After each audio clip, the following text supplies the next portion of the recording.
Good evening to everyone that's out there. I hope we have a few folk joining us. Welcome to the Chaps J show.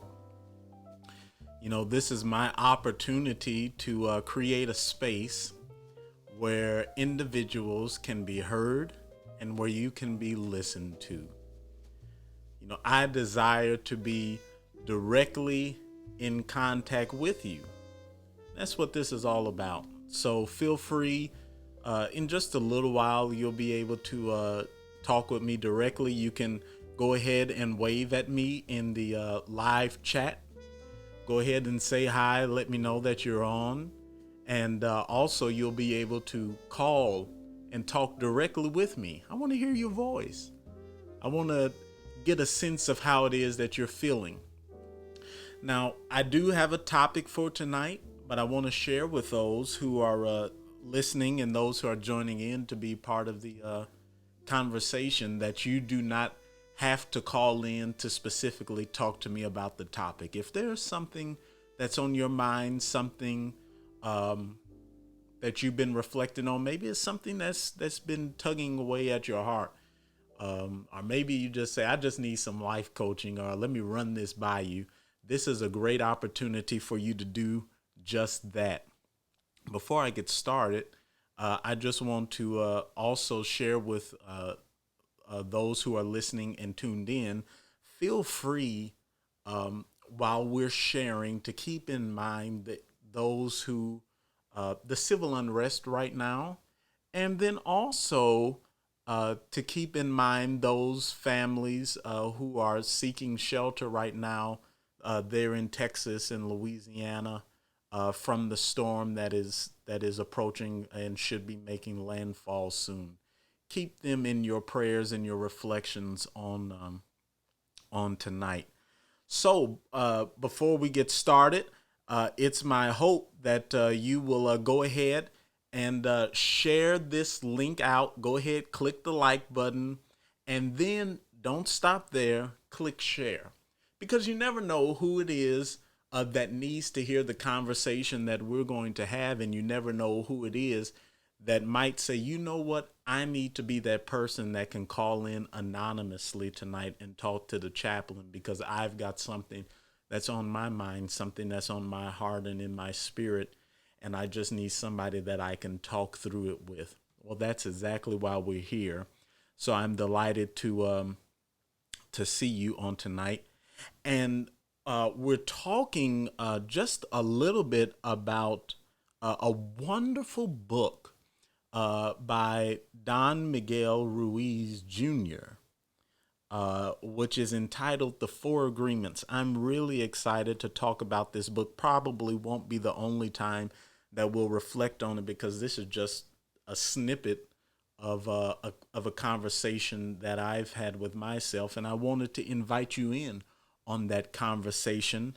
Don Miguel's book, I actually have it here, The Four Agreements. So maybe if some of you have it on Kindle, or if you have it in your personal library, take it out, and we're going to talk a little bit about it on tonight. For those that desire to chime in, I'm going to go ahead and put the guest call-in number up. You should see it up on the screen right now. It should be rolling. That's the number where you'll be able to directly talk to me live here on the radio. And remember, you can remain anonymous. 845-241-9927. I want to hear from you. I do want to hear from you. So in the book, The Four Agreements, Ruiz talks about what he is, or rather, we're going to talk about his definition of what he says is the domestication of humans. The domestication of humans. So I'm not sure if some of you have heard or reflected on that particular thought before. Are humans domesticated, or really? I've never really considered that. Well, this is our opportunity to begin to have that conversation and have that dialogue. So, and I just want to read just a little bit for you right there in the text. Here just a little bit of what Ruiz talks about as he reflects on the domestication of humans. He says, as children, we didn't have the opportunity to choose our beliefs. Seems reasonable, but we agreed with the information that was passed to us from the dream of the planet via other humans. He says the only way we store information is by agreement. I hope that you'll keep that word agreement in your mind. The outside dream may hook our attention, but if we don't agree, we do not store the information.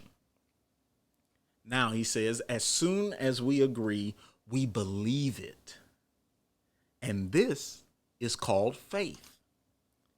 And to have faith is to believe unconditionally. And that's how we learn as children. He says children believe everything adults say.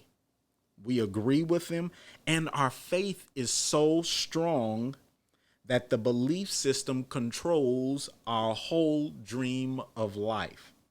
We don't choose these beliefs, and we may have rebelled against them, but we were not strong enough to win the rebellion. So the result is to surrender to the beliefs with our agreement. And he says, I call this process the domestication of humans. And through this domestication, we learn how to live and to dream. I want to pause there because I think that's something for us to talk about there.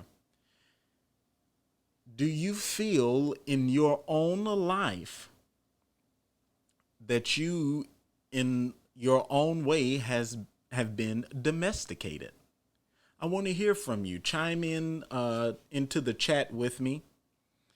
What are some of your thoughts on domestication of humans?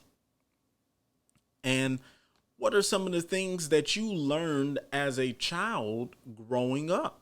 Or some of the things that you were taught as a child growing up and learning? This is what's right. This is what's wrong. You go here. You read this, or you go there. And so I want us to begin reflecting just a little bit on that thought of domestication. And I want to pose another quick little thought for you right here. Ruiz talks about the book of law, which is for me, being a Christian, that would be the Bible. We have our belief systems from the Bible, but that might not be the same for you. You might have your book of law, or your belief systems might come from somewhere else. And so maybe that's something we should consider on tonight. Where do you base your belief systems in? Those things that inform your thoughts, that inform the direction that you take in life. I really want to hear from you on your thoughts in regard to where do you root your own beliefs? Where do they spring up from? What are the things that cause you to believe certain things, to take certain things as as law, as Ruiz talks about? So I want to hear from you in that regard. And then I also want to ask, as you, and you can only answer this question, as you have grown older, as you've grown older, I want to hear, do you still agree with those beliefs that you were domesticated with as a child? Or have you evolved? Have you begun to see things in a different way, in a different light, through a different perspective? Maybe you live somewhere else. Maybe you encountered someone that was able to shed light and provide you with a different understanding, a different lens. Let's talk about it right here. This is a great opportunity for you and I to share on tonight. Another piece that Ruiz talks about in this book is being rejected, the feeling, or rather, the fear of being rejected. And it becomes the fear of not being good enough. Or eventually, he says, we become someone that we are not.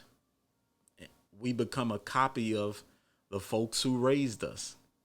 And so I think that would be a great opportunity for us to share. I see Marquis chimed in, says social norms domesticate multiple groups, but I've noticed an attempt to domesticate it rather than tame cultural exhibitions of self, especially in the workplace. Outspokenness is seen as aggression. Boldness is seen as threatening. And high levels of awareness are seen as suspicious. You know, I would certainly be interested in hearing your thought in regard, and maybe you could flesh some more of that out, especially this part of where you say, I've noticed an attempt to domesticate, or rather you use, instead of domesticate, the word tame, to tame cultural exhibitions of self. And I think that's something very powerful, because there are a great number of us who are, you know, walking around daily in our workplaces and spaces, and we almost have to be somebody totally different than it is the person that when we come home and we take our shoes off, or we go on with our night, we don't look like the same person that we are in the workspace. We even have different beliefs than we have in the workspace. So I think that's something interesting, especially as you say that as you begin to define, outspokenness is seen as aggression, or boldness is seen as threatening. Talk to me about how you've experienced that. And I think I see you over in the chat sharing right now. You say, let me see if I could get this one up on the screen. So those that deem themselves powerful will try to domesticate those who exhibit those features. So now we're talking about a structure. We're talking about the folk who are in positions of authority, those who have, like you said, power to make necessary decisions or to enforce policies or procedures or other things upon those who are part of the system, part of the structure. And I think that's something that's very significant, because if you have individuals who are in seats of power, or are in certain places or positions, then they do have the power to um, create a climate and create an atmosphere where individuals do not feel comfortable being who they are within themselves. And so we also have to consider those who are in seats of power. It might be somebody that might be watching right now, or you might be saying to yourself, you know what, I have a boss who is a person who they put all of their self on the employees. Nobody can be themselves. Nobody feels free to speak up. Nobody feels free to share what's on their mind. That could even be in a church setting. I don't feel comfortable really telling you what I believe. I don't feel comfortable really sharing with you um, uh, how I feel in my truest of hearts, because I know that because of the position of power that you're in, I'm going to experience some kind of pushback or ridicule or be talked about. And in the book, Ruiz talks exactly about that. And that's the fear, that fear of being rejected, that fear of not being good enough, the fear of eventually becoming something or someone that we are not. And so I really like that you talked about the those who are in positions of power. That's critical.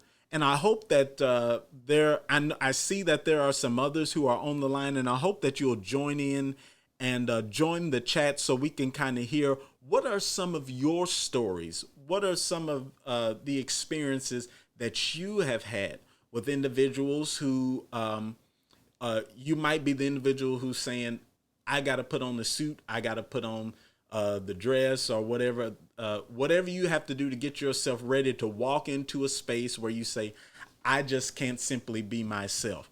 Or for longest, individuals who are part of the church who say, you know what, I'm going in here, but I don't necessarily agree with everything. I don't necessarily feel comfortable in who I am, in what I bring to the table. We need to have a conversation about that. Or what about the individuals who are in positions of power, and you say, what, you know what, I've had some experiences right there, and I really want to take the time to kind of get this off of my chest, to kind of really flesh out how an individual who is in power really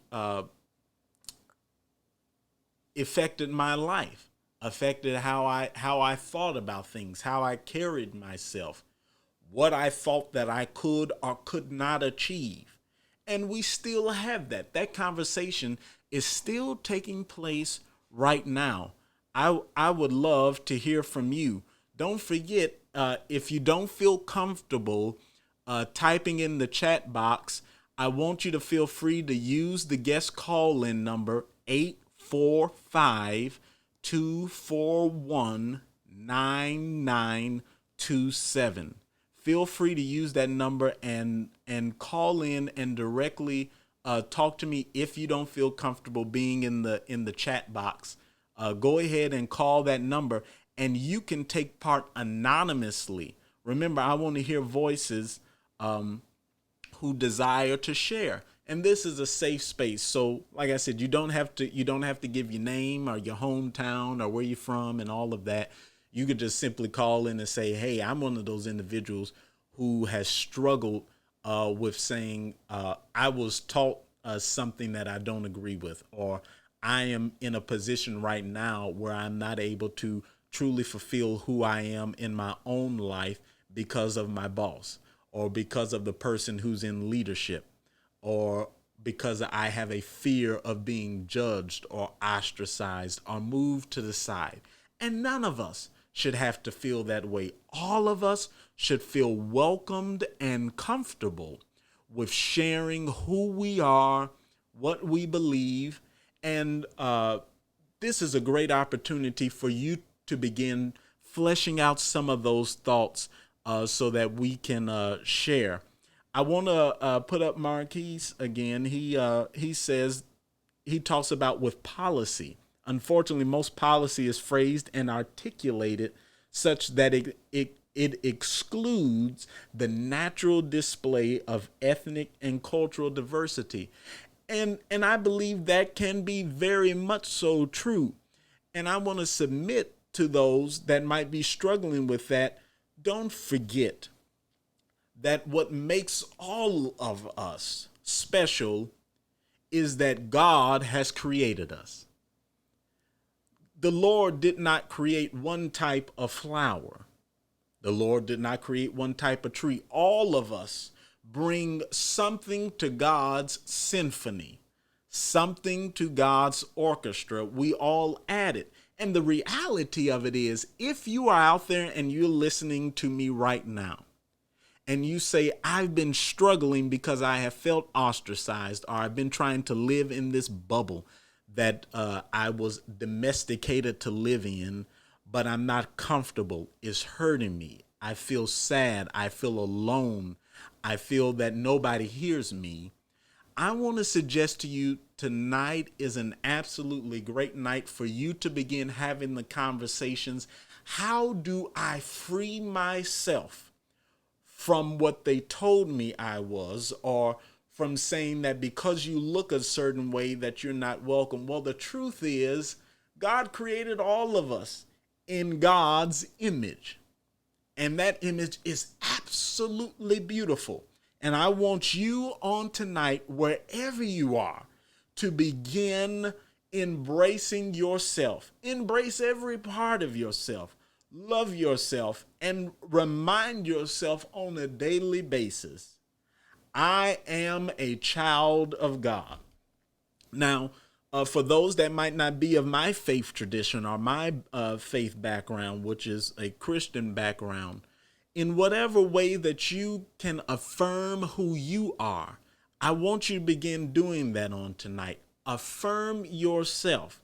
Know that you are loved, know that you are beautiful, and know that it does not matter what others say about you, because what it really is an indictment on their heart. It's an indictment on who they are and what they bring to the table. But you have a gift.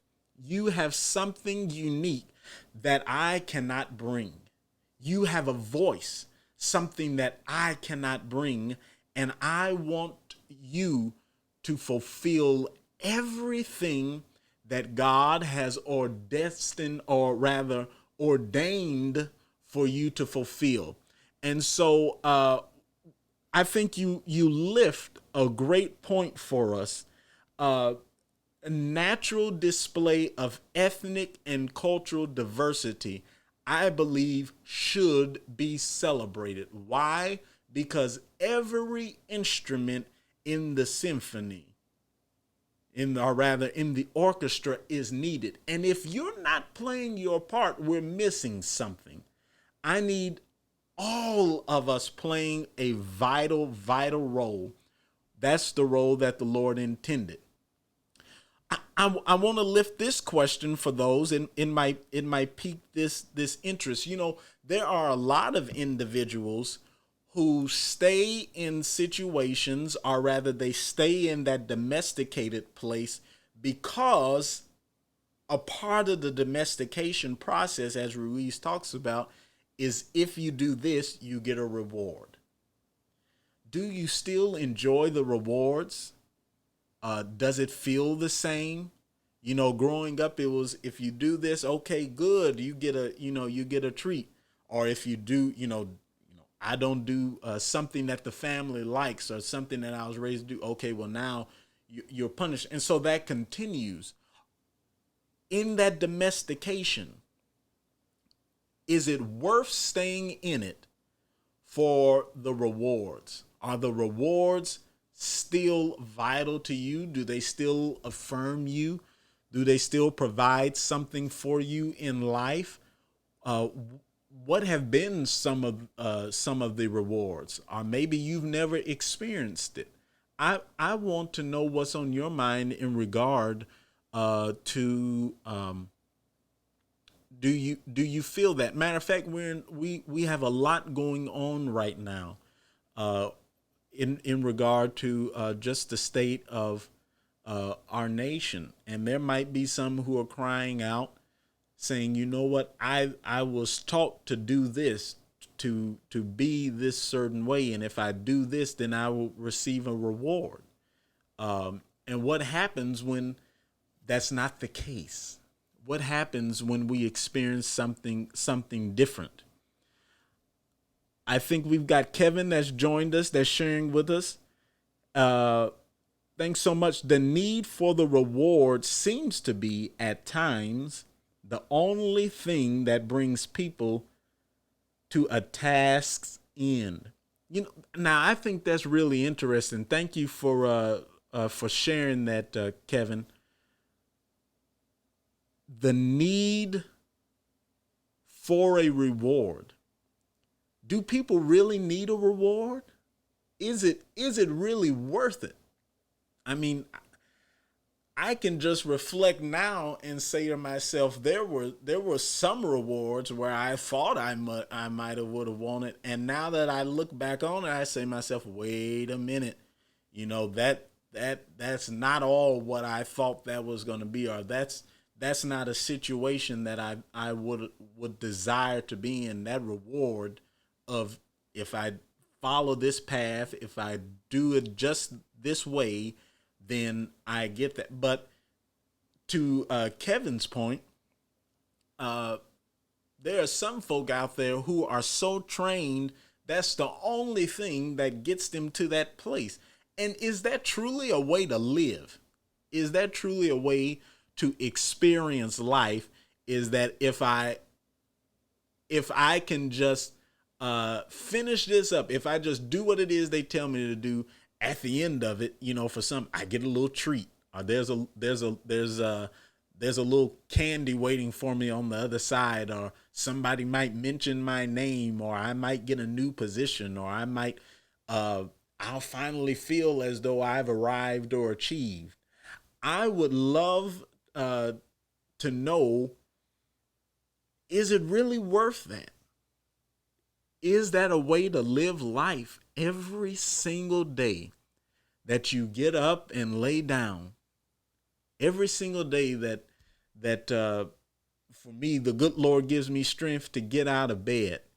Should I just race toward trying to get to this reward that those who are in seats of power or in seats of authority say, if you get here, then by George, you got a little reward coming for you when it's done?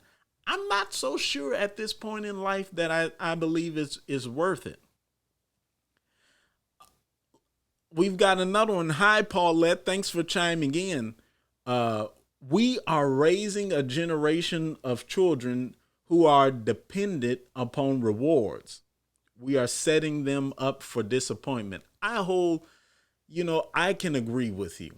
Now, granted, I think there is something to be said for recognizing when individuals have achieved something. Now, I'm not taking anything away from that conversation at all.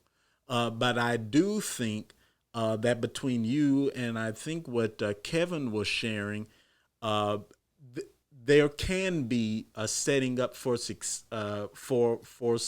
heartbreak there, or for some disappointment that you only push through because there's some kind of reward at the end. Rather, how do you say, this is a goal I'm setting for myself, and regardless of what other people say, regardless of if somebody affirms me, regardless of if I get some kind of recognition at the end of all of this, I'm still willing to move toward this goal, because it's not about anybody else. It's not about the recognition. It's not about a new title or somebody shining me up or patting me on the back or making me feel good about myself. The reality of it is I'm getting to this goal because it moves me one step closer to me fulfilling who I know myself to be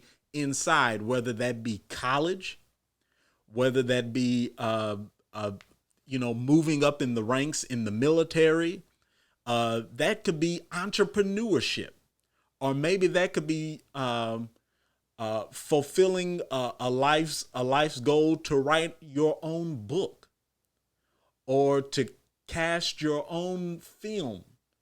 That you shouldn't have to wait on a treat at the end of it to say, here's why I'm doing this, because I know there's going to be something good, because somebody on the other end who's in some kind of seat of position or authority is going to give me something. No, I would submit you have to find something else that's going to drive you to do, because there's a whole lot of people that'll get behind you and wave and shout and all of that. But when you really need them, when you really have to start the grind and folks start disappearing, that's when you need to be able to kick in the high drive and say it wasn't about them to begin with. Not at all. This was always about me reaching something that I desired for myself, reaching a place and a goal that would allow me to fulfill the purpose that I know I'm supposed to bring to this orchestra, to this overall symphony. And if I don't do my part, if I don't write that new book, I don't know who's listening. Are you the book author? What have you been waiting on? Are you waiting on somebody to say it's about time? Are you waiting on somebody to say we'll get behind you with the money? I'm not sure, but don't stop waiting. Don't keep waiting. Go ahead and start looking. There's all kind of information out there on how to self-publish. Begin to make your own goals. And to the generation part that Paulette talked about, I really there is a shift there, and I would be interested in hearing you all's thoughts on how do we begin to get children to see that it's not necessarily about a reward, but it's more so how do you begin to fulfill your part?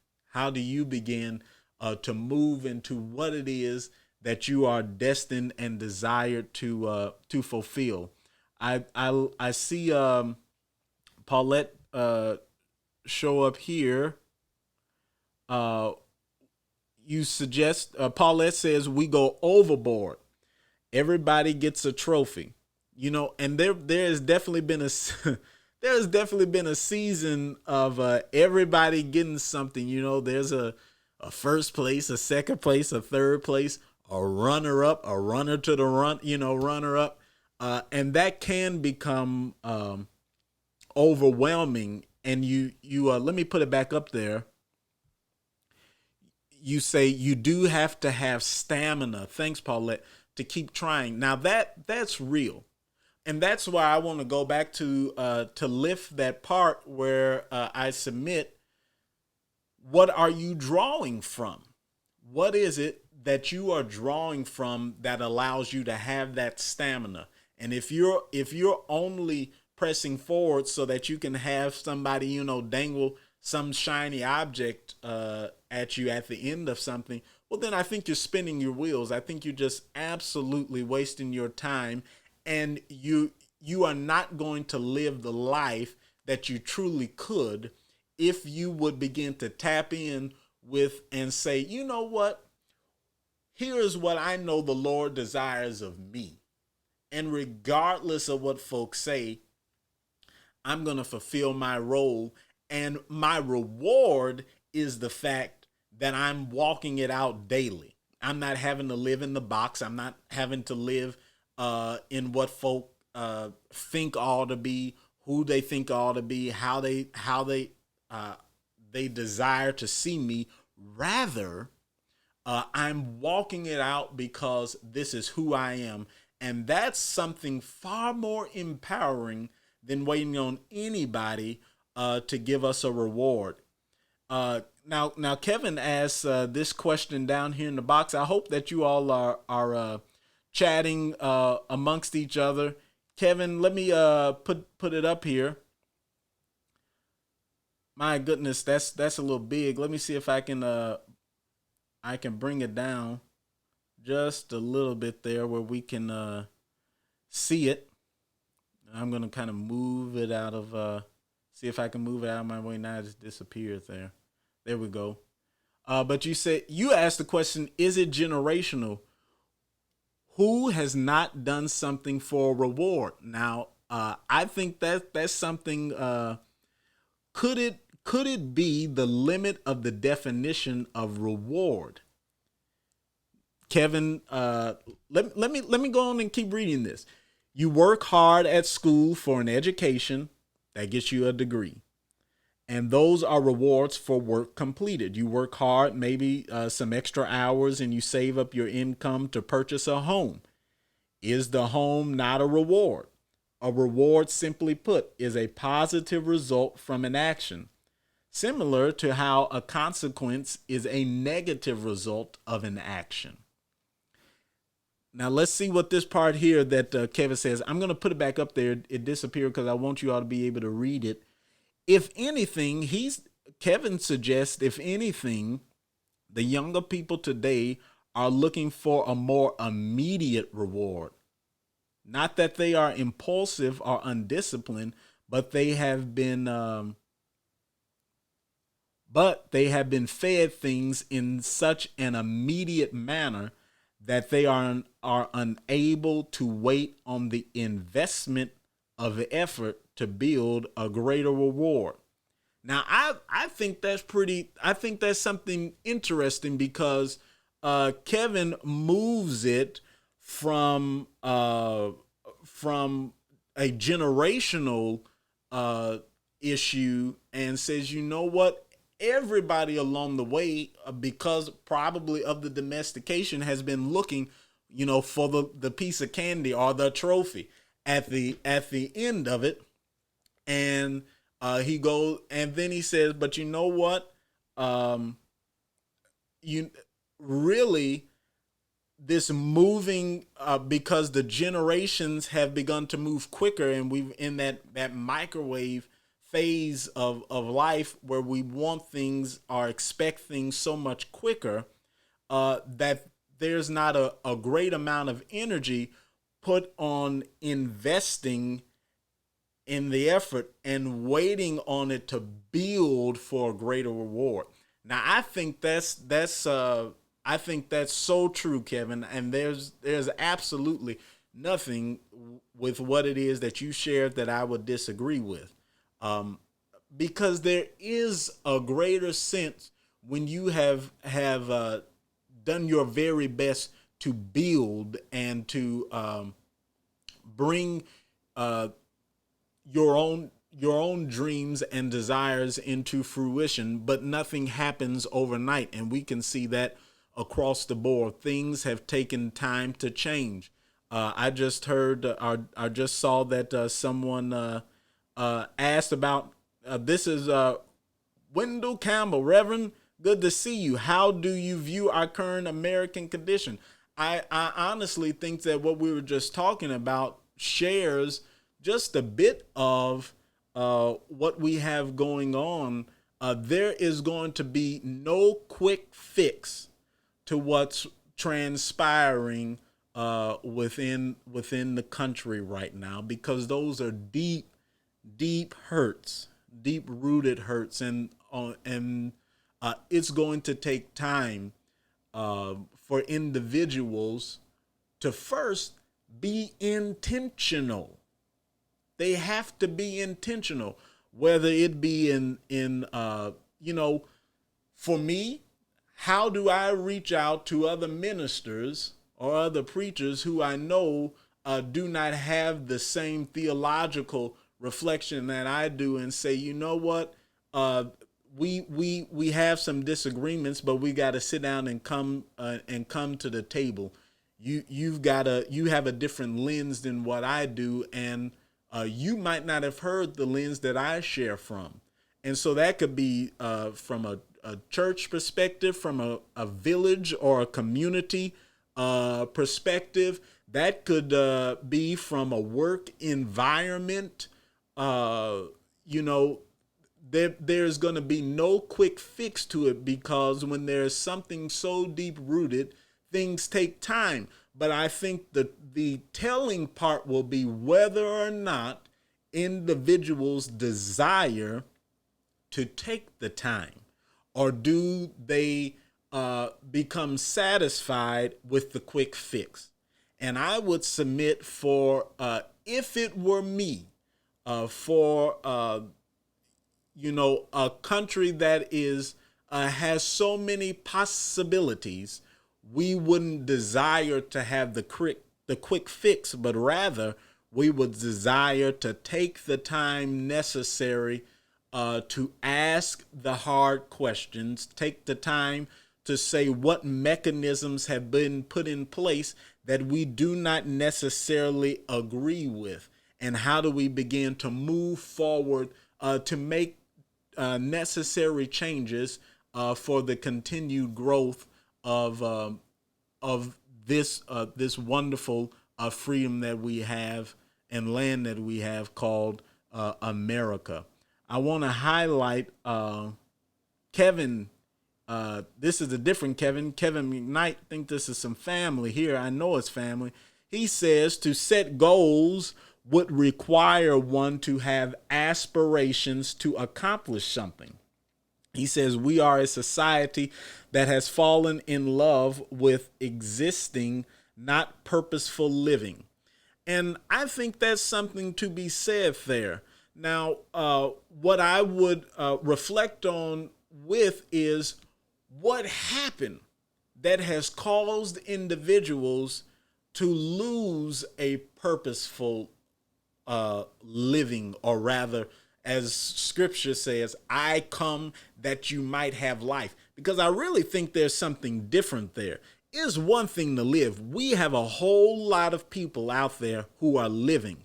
Matter of fact, we have a whole lot of folk, who have experienced all of the tragedies that have transpired within a short, quick amount of months right now, and they're simply just trying to live day to day.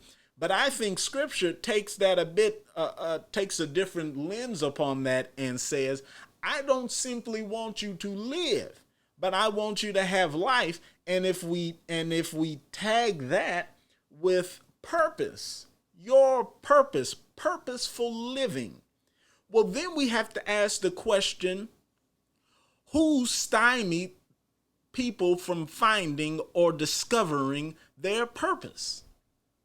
Who was it that has simply stalled individuals from coming to a place where they felt comfortable truly understanding, here is my purpose. I know what my purpose is. And the reality of it is that's part of that domestication box. Somebody in the house, just take, for instance, you have the doctor. Dad's a doctor.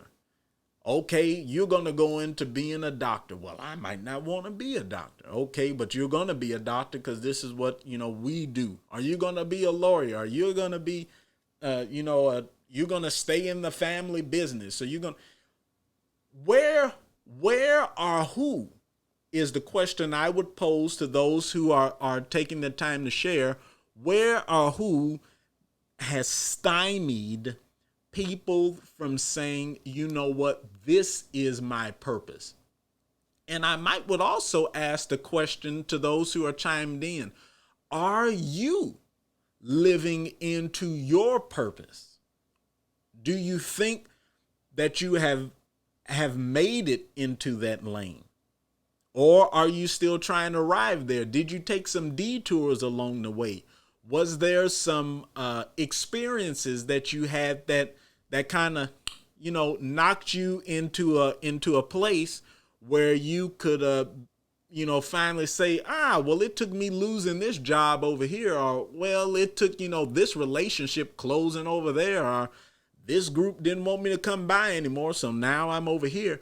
Sometimes, some folk would say the universe, I would say the spirit has a way of knocking us out of the direction that we truly desired to go, because that's what we had been taught and bred to say, this is what you ought to do, versus the spirit or the universe saying, you know what, this is the direction that you should be going. And then once that experience comes, or once you have that encounter, or once you have that shift, then it is not up to anybody else. It's absolutely not up to anybody else.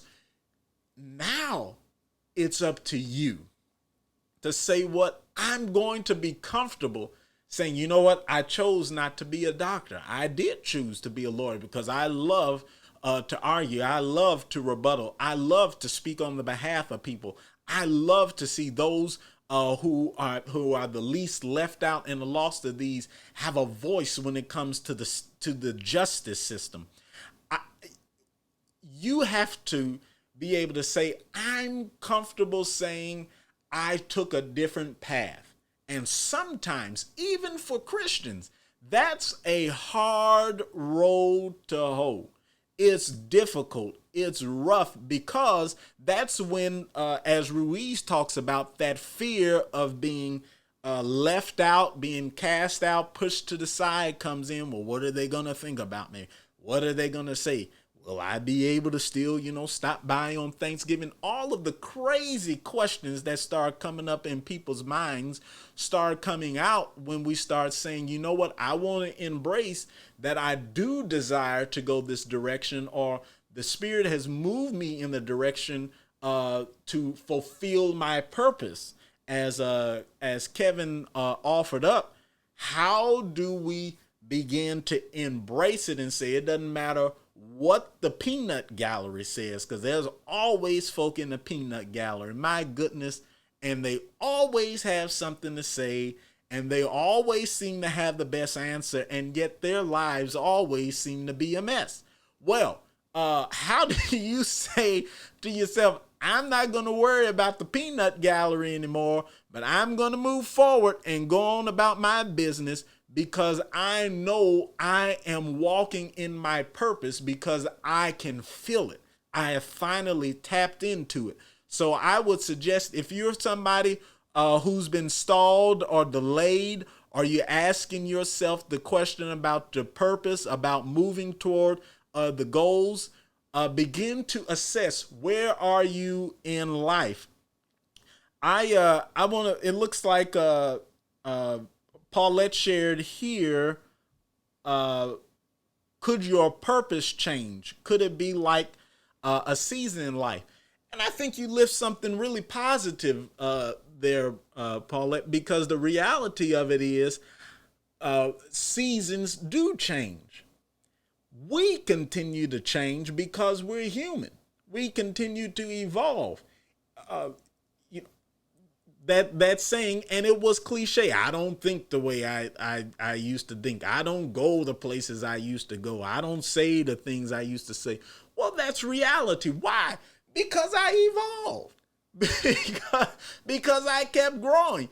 And the truth is, if I didn't continue to grow, then there's an issue there. Because even plants grow, trees continue to grow and get taller, and their branches continue to expand and grow out. And so I would submit for you is that, yes, I wholeheartedly agree. Purposes can change.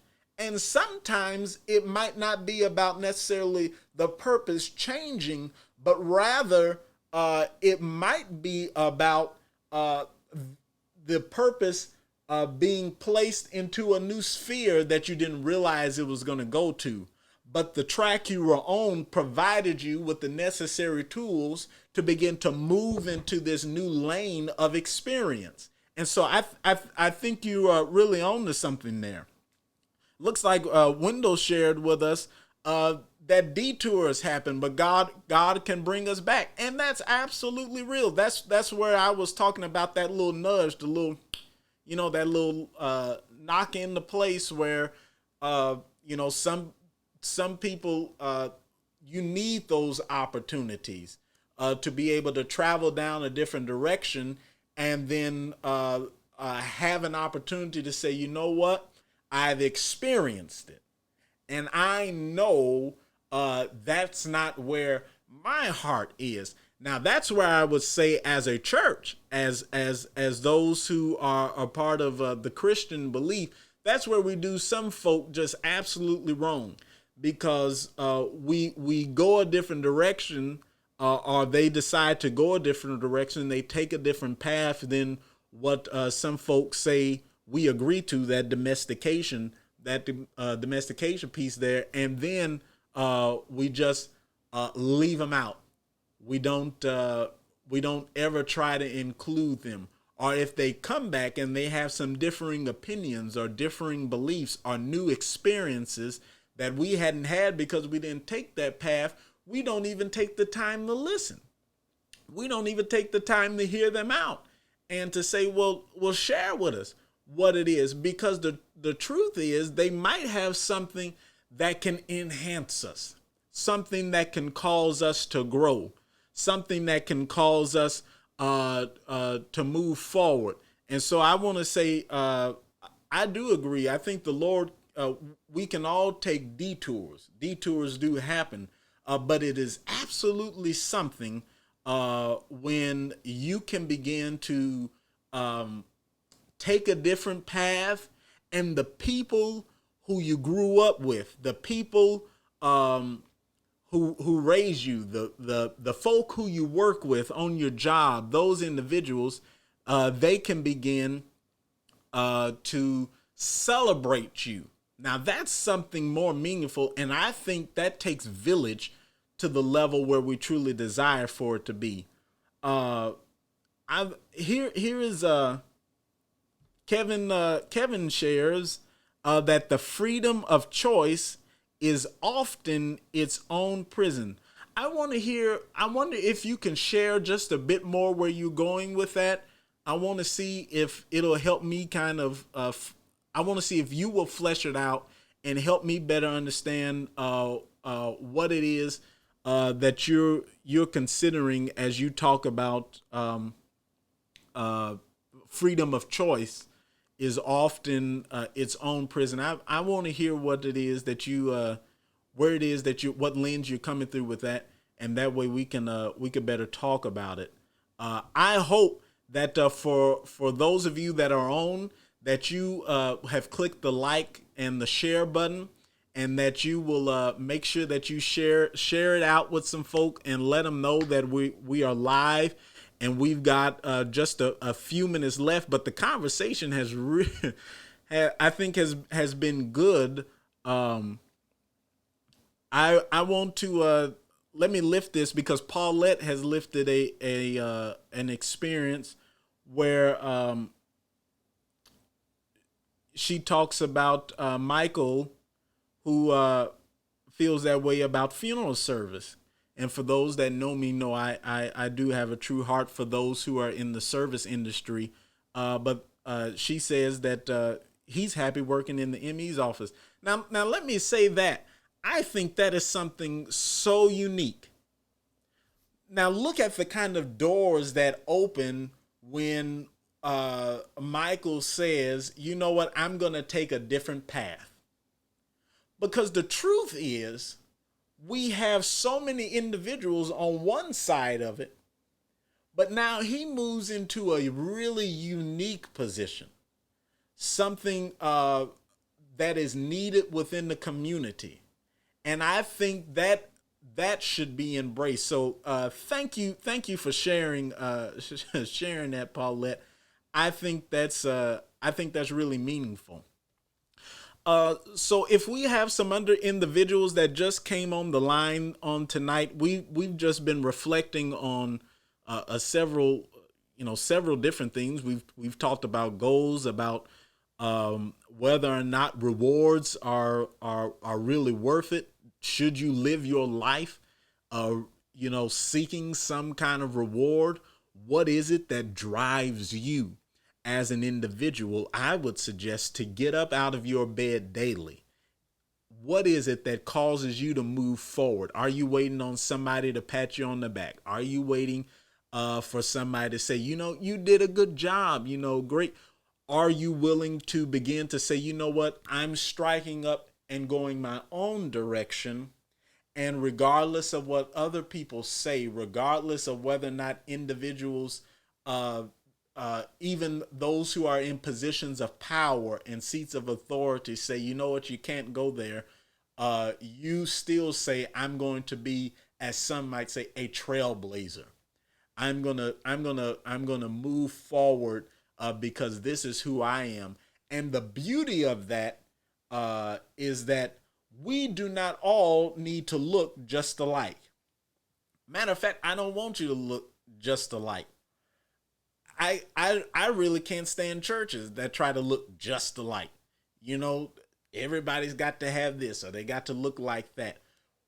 What is your DNA? Who are you? How have you taken the time to tap in to your own self and say, this is me, and I'm going to learn how to bring me to the bigger orchestra, to the overall symphony? I think, Kevin, you got a response for us. You share, let me see if I can put it up on the screen.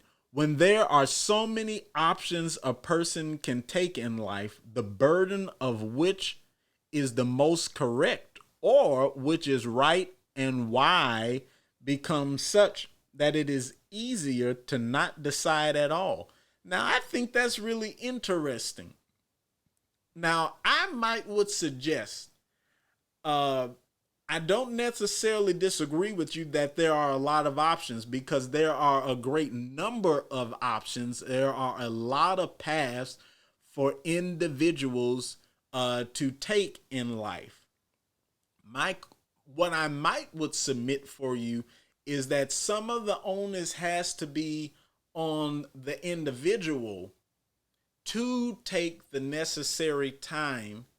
And it might take, one or two, okay, I dipped my feet over in here, or, I tried my hand at that and this just didn't work out.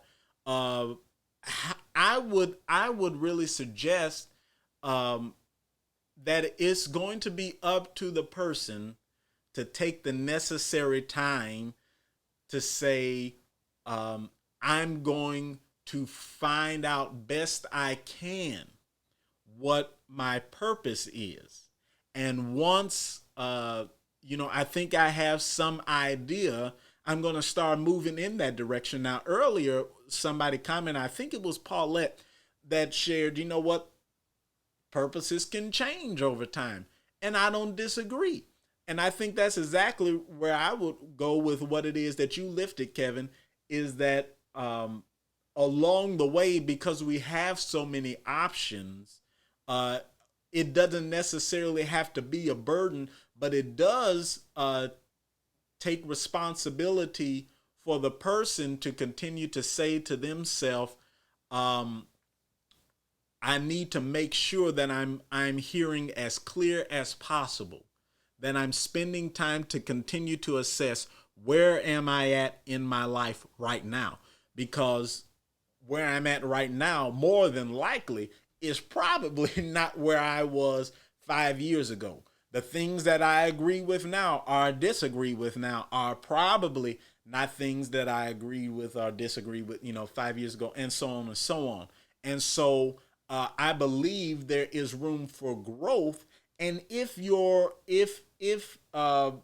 purpose continues to evolve, that's fine. Why? Because we are ever evolving. So I might not would suggest that the issue is in that is necessarily a burden, but I would submit that the individual definitely, on my side, I think the individual has to take the necessary time. For me, is going to be in prayer and meditation and reflecting and trying to hear from the Lord. For others who might be outside of my tradition, it might be through a continued meditation. It might be through life coaching or some other form. But I do think individuals have to take necessary responsibility upon themselves to say, I got to tap in here. Let me tap in. Let me figure out what's going on within myself. And is it time in my life to make a shift? Is it time for me to move in a different direction? And if it is, how do I begin to move in that direction? I want to, I think we have, let me see, Kevin, and I think it's almost time for me to wrap up, folks. I'm actually hungry, and I know it's late where you all are, and I think I've got somebody from the East Coast, but Kevin says, I think we have, and actually, I just want to highlight Kevin. Kevin is out in Okinawa, Japan, folks. So we've got somebody that's all the way in Japan, and we've got folk who are in Central in Texas, and then we got some folk who are watching from the East Coast. So I want to thank you all for being a part.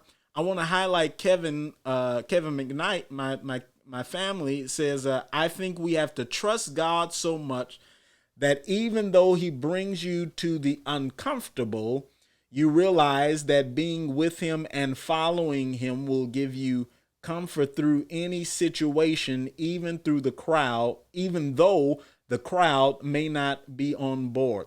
Now, I agree with that. I think I would suggest we will come into uncomfortable situations. That is for certain. And I think you're exactly right, is that you have to be willing to stay focused on what's the true reason in the uncomfortableness. And it's in the uncomfortableness where I think it was, I think Wendell shared that growth happens. Growth can happen in uncomfortable situations. And when we really look at what's transpiring across our nation right now, and what might be transpiring in your own home, in your own relationships, in your own life, it might have gotten uncomfortable because the Lord or the universe is saying, you know what? It's time for some growth. It's time for you to move and to shift. And people can't do that for you. I think that's one of the questions that right now we're asking overall. Can we make the shift? Are we willing to make the shift? Are we willing to move beyond simply ourselves to make the shift? Now, if it's on a personal level, are you willing to say, you know what? It's uncomfortable because it might be nudging me to move toward. Because that's the way the Lord, for me, that's the way the Lord works. Everything is always moving up. Everything always moves up. So it might be that there might be some uncomfortableness. One, because sometimes, now here's where I would say, sometimes uncomfortableness is intentional, I would suggest. Why?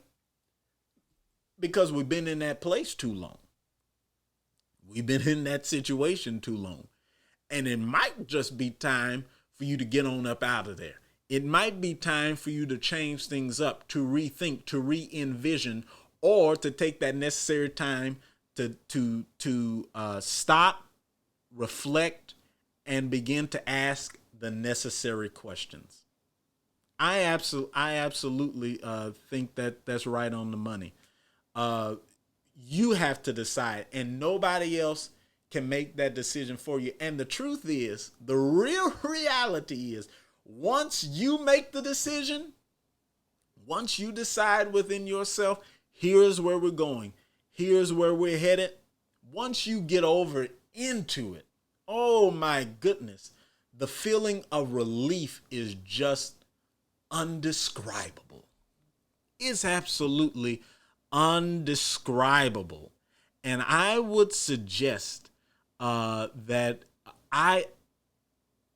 for those who might be in uncomfortable situations and you know it's time to shift, make the change. Don't wait any longer. Go ahead and make the change. My goodness, I think that's my time, and I want to say thank you for joining me on tonight. I've had a great conversation, and the truth is, I hope that you will join me. I'm thinking about coming back on Friday. If you think we could have a little conversation maybe on Friday evening, send me a thumbs up. And I would love for the conversation to continue, and maybe we could continue talking on this, or maybe there's something else that we'll offer up kind of as a conversation starter. Thanks to all of you for joining me on tonight. Thanks for Kevin, way out in Okinawa, Japan. You definitely are getting a shout out for joining us. Who are over here in the States right now. You're still a great support, and I love to continue to support you. And I want to support all of those who have chimed in. So if you have individuals that you think can benefit from just having a little conversation and talking with the chaplain, feel free to share this link with them and let them know that they can meet us here every Wednesday night at this same time. And then to make sure they click the like button and share, and then notification. That way, when I do go live, you all will see me up there and you can jump right into the conversation. My prayer is that the Lord will continue to watch over each one of us. And we have a special prayer for those who are facing the storms right now there in my home state and in Louisiana. We pray God's blessings be upon them and heaven's angels to watch over them. And I look forward to seeing each and every one of you right back here next Wednesday. And like I said, I feel like doing something on Friday. I hope that you will be blessed on tonight. And I get the feeling that if you go and lay down and the Lord gives us another opportunity to wake up in the morning, everything is going to be all right. Thanks for joining me on tonight. And we'll see you right back here next time. Be blessed and be encouraged. Go in God's peace.